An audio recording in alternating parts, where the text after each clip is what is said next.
আসছি। শুধু খাওয়া আর খাওয়া, এছাড়া তোর কোনো কাজ নেই? আরে বাবা চিল্লাইতেছো কেন? কম দাম পেলাম তাই নিয়ে চলে আসলাম। কম দাম পেলে নিয়ে আসতে হবে, এখন চিল্লাইতেছো? রান্না করলে তো ঠিকই আগে বসে খাবেনি। তো এবার আমি এই ব্যাঙ আর মাছগুলো সুন্দর করে ধুয়ে নিব।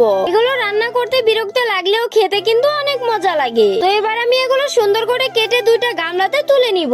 এবারে দুই গামলাতে লবণ দিয়ে সবকিছু ভালো করে মিক্স করে কিছুক্ষণের জন্য রেখে দিব। তো এবার আমি এই দুটাতেই পরিষ্কার পানি দিয়ে ভালো করে ধুয়ে তুলে নিব।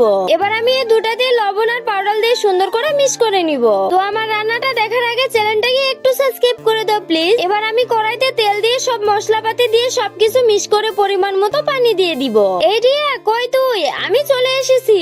এই আপদ আবার কোথা থেকে আসলো? ওয়াও, আজকে এগুলো রান্না করতেছি। হ্যাঁ তুই গিয়ে বস, আমি যাচ্ছি। আচ্ছা, তো আমি এবার এখানে এই ব্যাঙ আর মাছগুলো ছেড়ে দিব। এরপর একটু নেড়েচেড়ে একটা গামলাতে তুলে নিব। তো আমার রান্নাগুলো যদি তোমাদের পছন্দ হয়ে থাকে তাহলে কমেন্টে কিন্তু জানিয়ে দিবে। এই প্রিয়া খাবি নাকি? আয়, দাঁড়া আসতেছি। তোর আগে আমি খাই। ধর তুইও খা। আমাকে না দিয়ে তুই